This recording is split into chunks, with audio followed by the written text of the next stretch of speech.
Welcome to our world today. I'm your host Moustafa Elshiekh, and today's guest is councilwoman Julissa Ferreras. Julissa, welcome to our show. Thank you. I'm very happy to be here. You made history because you are the first Latino woman to be elected to office in Queens, Yes. in New York City. How does that feel?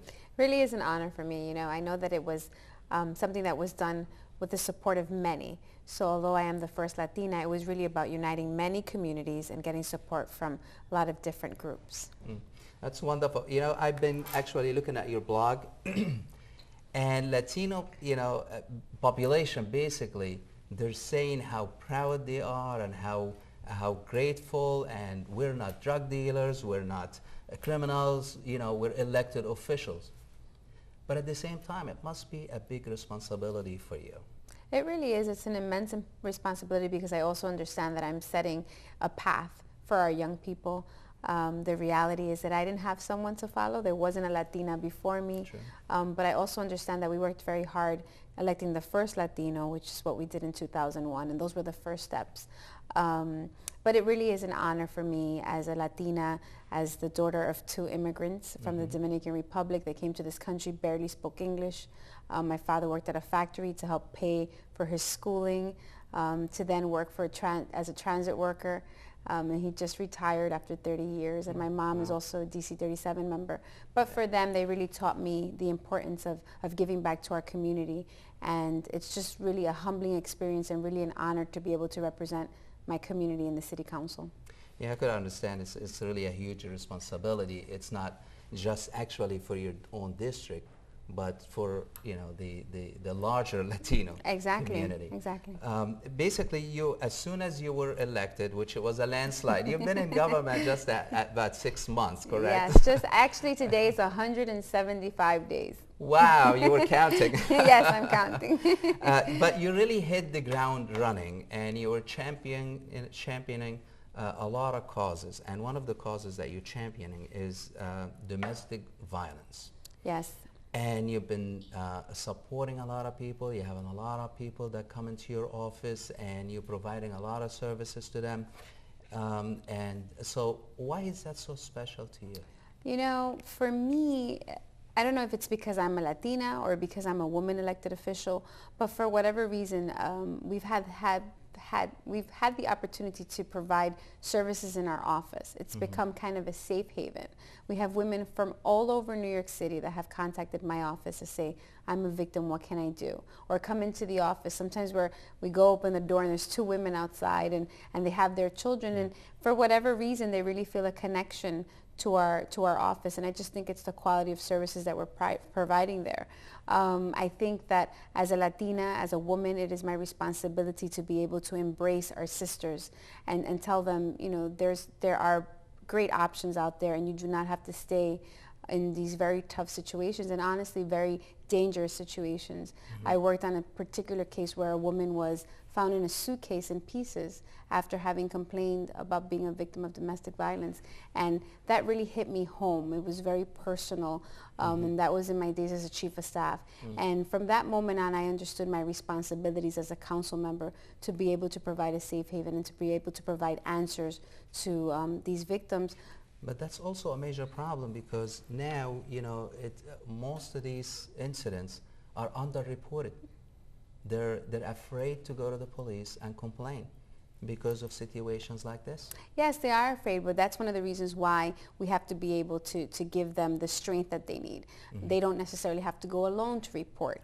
And also partnering with our police department, because oftentimes many women have come to my office and said, I went to the police department and they didn't want to take my report.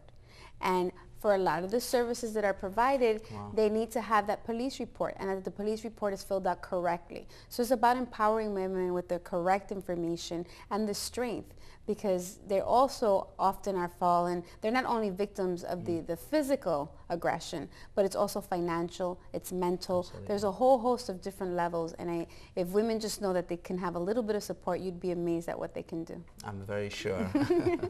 Actually, I was, your opponent was, he said that the Latino blood is basically a special blood, and it's the best blood. What do you think? Well, you know, I think Do you agree with him? Well, no. I think his comments were unfortunate. They were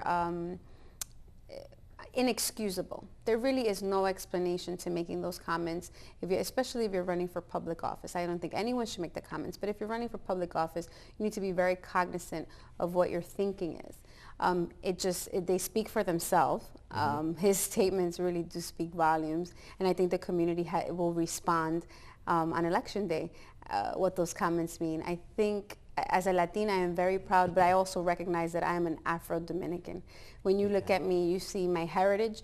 You see it's not just about where the country where my parents were born in, but the country where my grandparents were born in, my great-grandparents were born in, and so on and so forth. So I think it's a heightened level of ignorance to be able to continue to make those comments and not understand why they are wrong.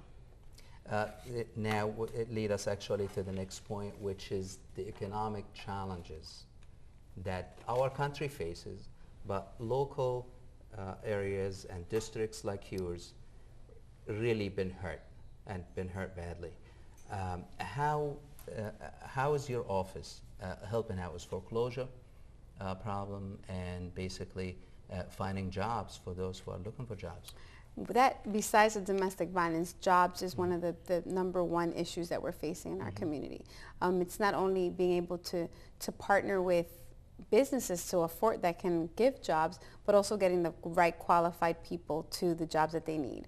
So one of the things that we're doing is we allow people to come into the office and prepare their resumes should they need it, and the staff will give them assistance. We have a partnership now with various assembly members, Assemblymember Dendecker, Assemblymember Jeff Aubrey, Senator Montserrat, and I'm hoping Borough President Helen Marshall to do a job fair in our district, and that has never happened. And I feel that there's incredible organizations out there, not only companies, but there's nonprofit organizations that hire. We have Citi Field and the U.S. Open in our district. We have the museum, the theater in the park. So I'm sure that if we put all these organizations and all these great resources that we have in the district, such as LaGuardia Airport, which really is one of the largest employers in our district. You know, oftentimes we don't even look to the airport, but the airports provide an immense amount of jobs, and also looking to labor. There's opportunities and apprenticeships that we can be able to get some of our young people in, and I'm looking forward to being able to do something coordinated. But I think that it's an opportunity to bring elected officials, because when we have various offices working together, then our resources will be reflected in this job fair that I think will be very good. Who can they contact in the job fair? Well, they can contact my office directly. The number is 718-651-1917. We're open on Mondays to 8 p.m. and Saturdays from 10 to 3, Tuesdays through Friday from 9 to 5. That's great. You just mentioned Citi Fields. A lot of people saying Citi Field only brings a lot of traffic and a lot of trash. What do you say?